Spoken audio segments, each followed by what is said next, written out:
Claire Foy's stalker, who left her fearing for her own life, as well as her daughter's, should be deported, a judge has said. Jason Penrose, 49, from America, left the actress terrified after sending her publicist over 1,000 emails, as well as turning up at Claire's home. It's believed that one of his disgusting emails sent to Emma Jackson, Claire's publicist, referred to rape. However, Penrose went one step further and turned up at Claire's family home and continued to ring the doorbell on the property on December 17, 2021. The incidents have left the Crown star, 38, terrified and suffering from sleepless nights, as well as begging people she works with not to stage her in social media snaps in case Penrose finds her location. Appearing at Wood Green Crown Court on Thursday for sentencing, Penrose wore a white shirt and jeans as he admitted to stalking and 2 breaches of a stalker protection order. Penrose, who has been receiving psychiatric treatment at Whittington Hospital in North London, was warned that he may be deported to America after entering the UK illegally. Judge David Ehrenberg, KC, King's Counsel, said that the court had received a letter which was apparently written by Penrose.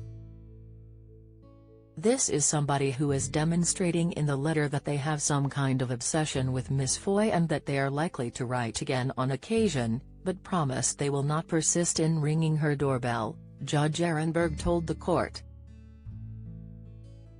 He continued, "It is not a threatening document in any way at all. It's various jottings and ramblings on a torn piece of paper."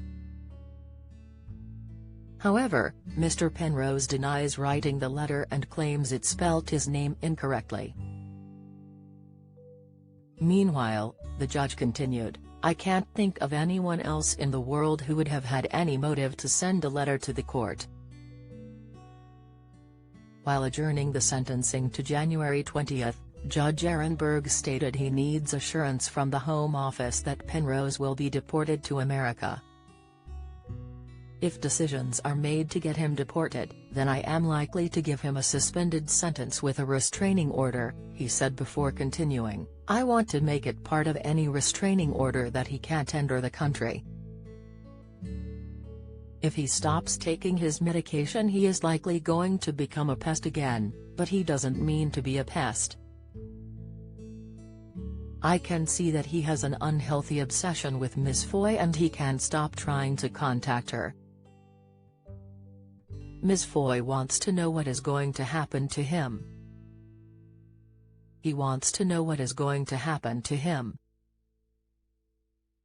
But I'm afraid I need something more, either from the Home Office or the doctors." Dr. John Dent, who has been carrying out a psychiatric assessment, told the court that everybody is agreed that the best option is for Mr. Penrose to return to Florida.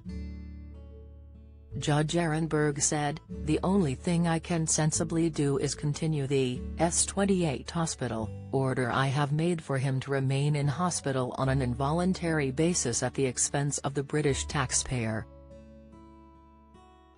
Although one might question why that should be the case when he is here unlawfully." Verinder Hare, prosecuting, went on to tell the court, "Ms. Foy has been targeted by Mr. Penrose in a sustained, unwanted, fixated and obsessive behavior that was intrusive due to his delusional beliefs. Mr. Penrose was claiming she was interested in him romantically and he did believe she would like to star in a movie he was planning to make. Mr. Penrose launched a campaign of consistent stalking by sending thousands of emails, 8 switchboard messages and attending Ms. Foy's home. On the night in question, when the intercom was answered by Claire's daughter, he said, "It's Jason, I'm outside," leaving Foy in genuine fear for her safety and terrified and helpless in her own home. Initially making contact, Penrose emailed Claire's agent pretending to be a movie producer and a scriptwriter with a $20 million deal with Warner Brothers Studio.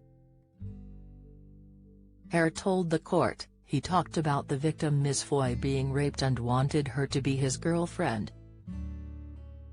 There were pictures of Mr. Penrose himself in various hotels and locations in Camden. Ms. Foy was terrified as she did not know what his intention was. She was in fear for her and her daughter's lives. She was frightened knowing he was somewhere. He also contacted Foy's sister by email, ex-boyfriend via text, and tried to contact Ms. Foy via Instagram and LinkedIn. In a letter read to the court, Claire said, "His relentless attempts to contact me are so traumatic.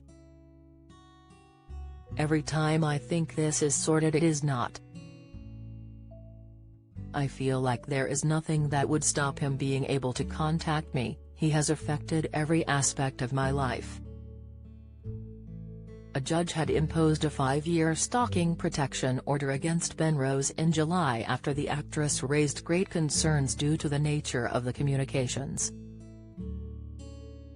Penrose earlier admitted stalking involving serious alarm or distress, which carries the maximum sentence of 10 years in jail, under the Protection from Harassment Act 1997.